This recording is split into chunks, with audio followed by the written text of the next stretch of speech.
Hello, brilliant entrepreneur. It's Tash Corbin here, and welcome to episode number 138 of the Heart Centered Business Podcast. It's day 6 of Tashmas. We're just about at halfway, and I'm really excited about today's episode because I'm going to share with you the secret, the one thing that's probably stopping you from being more magnetic in your business, attracting more of your exact ideal clients.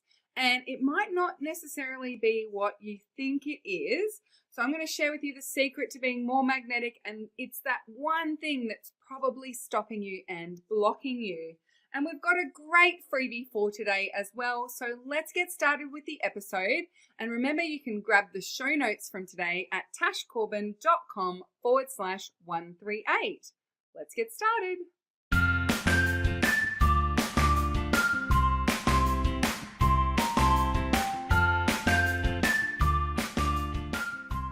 So when I ask the question of people, what's one thing, if I could wave a magic wand and make one thing happen for you in your business, for most people, they'll say, I just want more people. I just want more followers. I just want more sales. I just want more clients. I just want more of what's going on right now. And I want that to happen easily.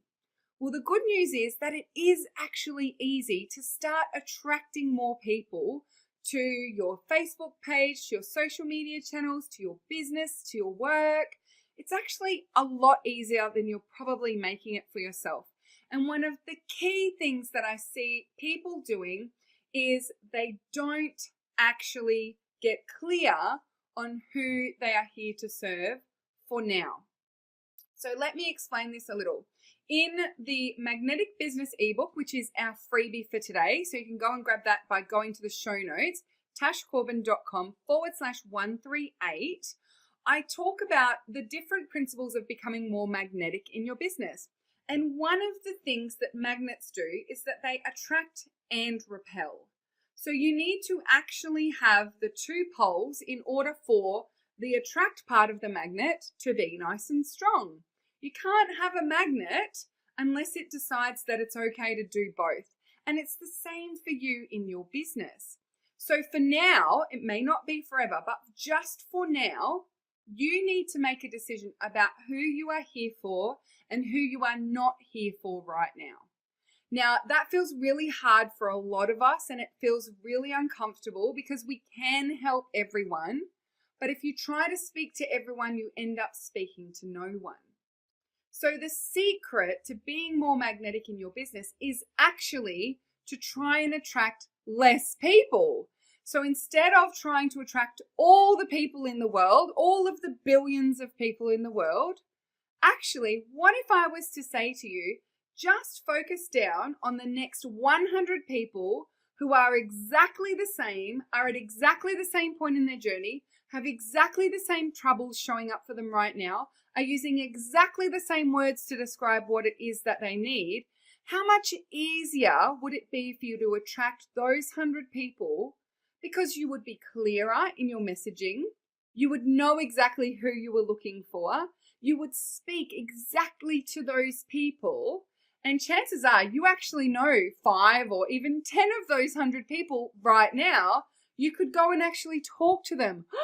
Heaven forbid you would actually go and talk to your ideal client and talk to them about the work that you do and the way that you could help them.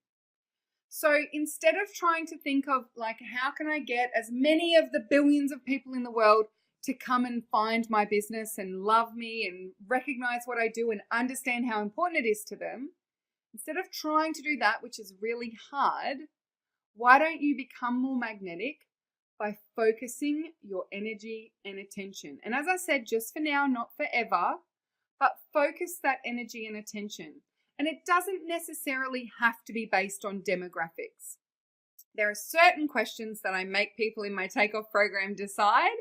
So things like, is this for a woman or a man? Because the way you sell to women is different to the way that you sell to men. The messaging is different. The way they describe the problem is different. The way you solve the problem is different. So is it a woman or a man?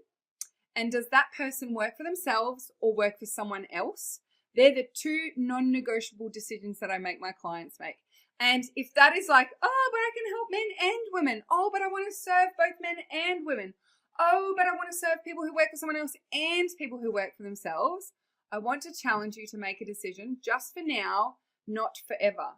Because in both of those categories, it makes a huge difference to the way that you focus your marketing. And if you don't make a decision, you don't focus your marketing, you try to speak to everyone, you end up speaking to no one. So to become more magnetic in your business and attract more of those ideal clients, let's challenge you to get very specific about your niche. Another way to think about how to get more specific, if it's not based on demographics, so you might decide it's women who work for themselves, but the age thing doesn't really make a lot of sense for you to think about, or whether they have kids or not might not be something specifically that you is particular to the people that you want to work with. But for all of your ideal clients, there is a journey that they're going on. So if you work in the health and well-being space, then maybe the journey is from being unaware that they have a health issue, to starting to see the symptoms of the health issue, to getting curious about the health issue, to trying something that doesn't work, to falling off the bandwagon, to getting back on the bandwagon again, to finding a thing that actually does work, to then losing the habit of that thing that works and then reinstating the habit and then being like preaching to the choir, she's got it sorted, she's got it nailed, she is off and racing. So I want you to think about along that journey, where do you pick people up and where do you drop them off? Because you don't have to hold on to that person for the rest of that journey. Your role is actually just to be part of that journey for that person. And when you work with people who are really in the early stages of that journey, you have to spend a lot of time, energy, money educating people and moving them along the journey for free until they're ready to invest in a thing. Or you have to be really low priced. So things like books work really well there. Low price products work really well in there. Now, if you think of your income goal and divide it by $19 for a low price product, how many things do you need to sell to actually get your income goal every single month? Usually for people in startup or in the first, under 6 figures in their business, they actually don't have the capacity to reach the amount of people that they need to reach, to make the sales that they need to make, to then actually achieve the income goals that they want to achieve. So it's not an option for them. They need to work with people further along in their journey from the start, and then they can come back and find the early peeps once they've created momentum in their business. So you might also be thinking that you only want to work with people who are ready, willing, and able to invest. They already get it. They understand the value. They're ready to put the effort in. I call that a little bit of niche baggage. Usually that's a sign that you've had a lot of people who aren't ready, or you've had a lot of people who've said, no, I can't afford it just yet, that you've worked with. So you've decided, well, I'm only going to work with people who are ready and can afford it. But when you only work with people who are in the last stages of that journey, you then have a lot of competition. You then put yourself smack bang in the space of where that person probably already follows 4 or 5 people who work in this space, and that person already has a lot of advice and support in that space. So you're now putting yourself smack bang in the path of your opposition. So for a lot of people, it's that mid-range of that journey where you need to actually start focusing down. Now, I won't spend hours and hours talking about niche. I could, but I won't. But what I will say, if you want to become more magnetic, then I would love for you to come and grab that Magnetic Business ebook, because it really does help you understand the core principles. Having both poles and actually polarizing people is just one of the magnetic principles. So number 1, come along and grab that book. You can get it with the show notes at tashcorbin.com/138. And we can continue this conversation in the Heart-Centered Soul-Driven Entrepreneurs Facebook group. So come into the group and share #podcast aha, #138. Let us know what episode you're listening to.